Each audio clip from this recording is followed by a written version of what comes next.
আপনাদের কি support resistance দিয়ে ট্রেড করতে গিয়ে স্টপ লস হিট হয়ে যাচ্ছে? এটা কি বুঝতে অসুবিধা হয় যে মার্কেট কখন বাউন্স ব্যাক করবে আর কখন ব্রেকআউট দিয়ে দেবে? আর 1 লাখ টাকা কামাতে গিয়ে 2 লাখ টাকা লস করে বসছেন? তাহলে আপনারা ঠিক জায়গায় এসেছেন। আজ আমরা ওই সব সিক্রেটগুলো শিখব, যারা নতুন আছেন তাদের সব কনফিউশন দূর হয়ে যাবে আর একটি valid support and resistance draw করতে সাহায্য করবে। তাই এই ভিডিওটা মন দিয়ে দেখুন, একটা পয়েন্টও মিস করলে লসটা কিন্তু আপনাদেরই হবে। তাহলে চলুন ভিডিওটা শুরু করা যাক।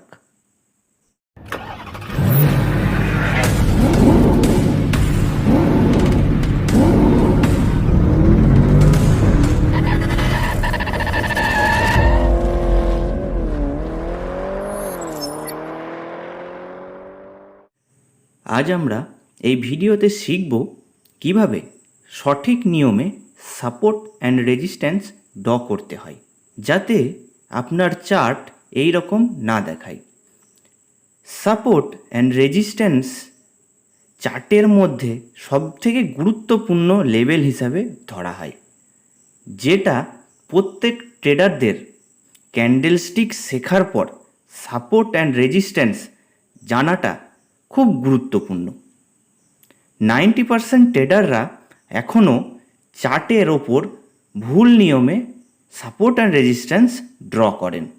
এটা এত গুরুত্বপূর্ণ কেন? কেননা আপনি যদি সঠিক নিয়মে সাপোর্ট অ্যান্ড রেজিস্ট্যান্স ড্র করা শিখে যান, তাহলে মার্কেটের টপ ও বটমে ট্রেড করতে পারবেন, যেটা সব ট্রেডারদেরই একটা স্বপ্ন। এই রকম ট্রেডে বড় বড় প্রফিট দেখা যায় এবং প্রফিট হওয়ার চান্সও বেশি হয়। এটা একটা উদাহরণের সাহায্যে বোঝার চেষ্টা করব। এখানে একটা রেজিস্ট্যান্স লেভেল আছে, যেখানে প্রাইস নিচে থেকে ওপরে গিয়েছে, কিন্তু এই লেভেল থেকে মার্কেট রিভার্স বা নিচে চলে আসে। নেক্সট টাইম যখন এই লেভেলে এসে প্রাইস হিট করে, তখন বেশি সম্ভাবনা থাকে যে ওই লেভেল থেকে প্রাইস রিভার্স বা নিচে চলে আসতে পারে। এই সিচুয়েশনে বা পরিস্থিতিতে আপনি সেল ট্রেডে এন্ট্রি করতে পারেন এবং বড় ধরনের প্রফিট হওয়ার চান্স থাকতে পারে।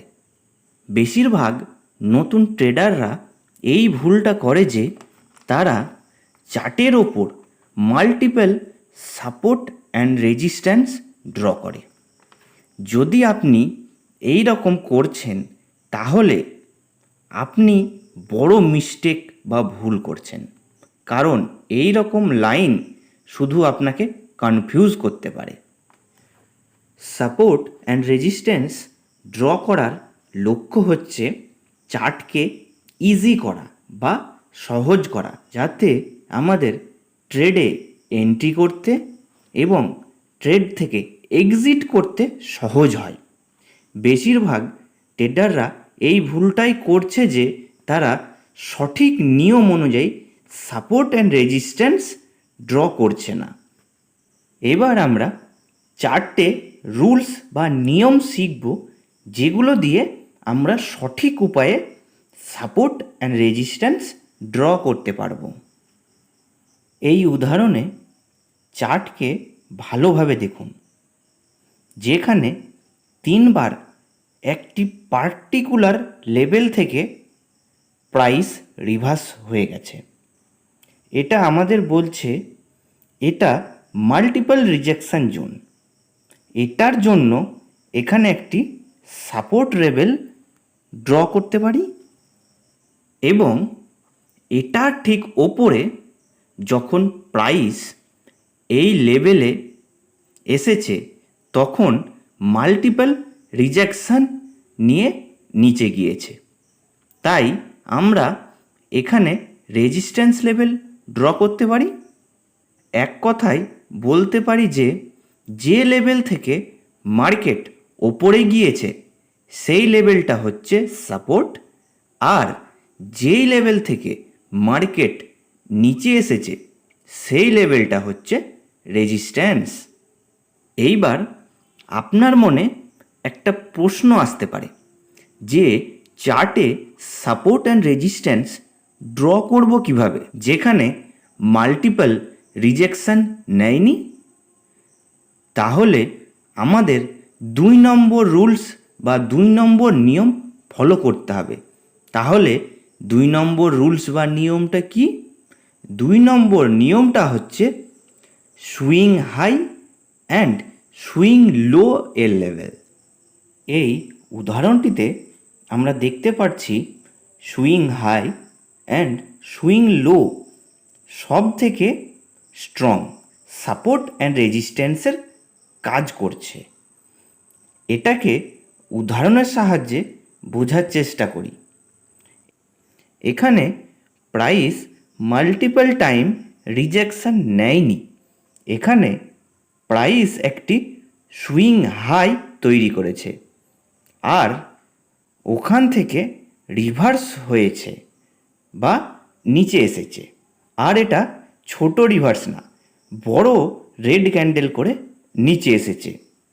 এই পরিস্থিতিতে আপনি এই লেভেলে রেজিস্ট্যান্স লাইন ড্র করতে পারেন। আরও একটি উদাহরণে দেখা যাক। এই চার্টে দেখতে পাচ্ছি যে প্রাইস আস্তে আস্তে নিচে এসেছে এবং এই ইম্পর্টেন্ট লেভেল থেকে প্রাইস স্ট্রংলি বড় বড় ক্যান্ডেল করে ওপরে চলে গিয়েছে।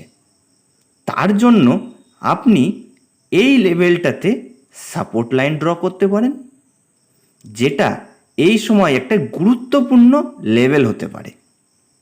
এইবার আমরা শিখব 3 নম্বর রুলস বা নিয়ম। 3 নম্বর নিয়মটা কি হচ্ছে? Level can be both support and resistance. কি বুঝতে পারলেন না? তাহলে চলুন একটু সহজভাবে বোঝার চেষ্টা করি। ধরুন এখন যেটা সাপোর্ট আছে, সেই সাপোর্টকে যদি মার্কেট ব্রেক করে দেয় তাহলে সেই সাপোর্টটা হয়ে যাবে রেজিস্ট্যান্স। আর এখন যেটা রেজিস্ট্যান্স আছে সেটাকে মার্কেট যদি ব্রেক করে দেয় তাহলে সেই রেজিস্ট্যান্স হয়ে যাবে সাপোর্টে। এটাকে একটি উদাহরণের মাধ্যমে বোঝার চেষ্টা করি। এই চার্টটিকে দেখুন, যেখানে প্রাইস মাল্টিপল টাইম রিজেকশন নিয়েছে। তার জন্য এখানে একটি সাপোর্ট লাইন ড্র করতে পারি। এর একটু পরে দেখতে পাচ্ছি প্রাইস সাপোর্ট লেভেলকে ব্রেক করে দিয়েছে আর দ্বিতীয়বার প্রাইস এই লেভেলে এসেছে এবং রেজিস্ট্যান্সের মতো কাজ করেছে, যেটা পরিষ্কার দেখতে পাচ্ছি। তাহলে এখানে সাপোর্ট লাইন রেজিস্ট্যান্স লাইনে বদলে গেছে।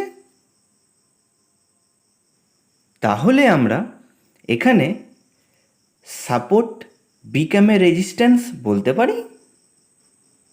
এই চার্টটিকে দেখুন, যেখানে প্রাইস মাল্টিপল টাইম রিজেকশন নিয়েছে।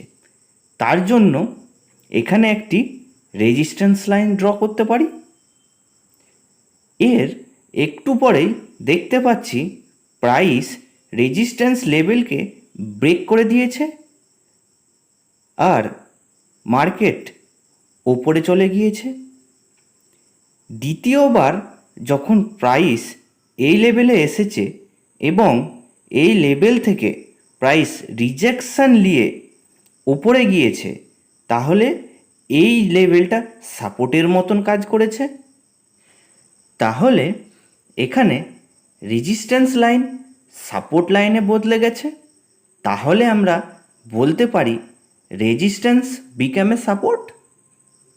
এইবার আমরা শিখব লেভেল আর কারেন্ট প্রাইস। মানে আপনি যখন support and resistance line draw করবেন তখন সেটা কারেন্ট প্রাইসের কাছাকাছি হতে হবে।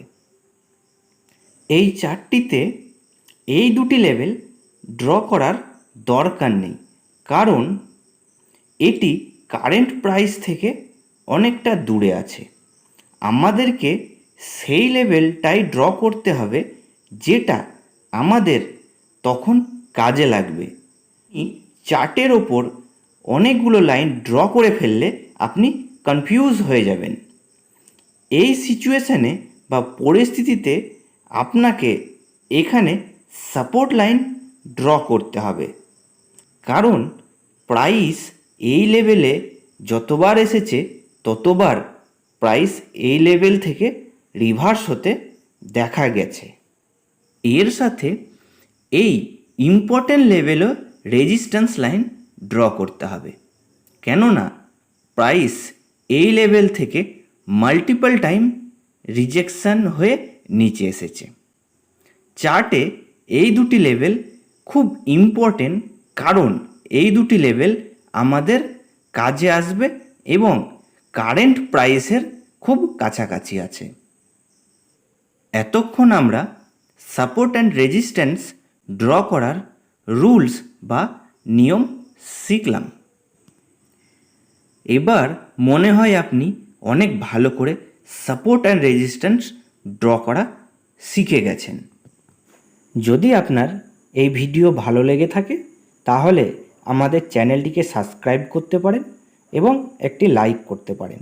আর আপনারা কী বিষয়ে ভিডিও চান সেটা কমেন্ট বক্সে লিখে পাঠাতে পারেন।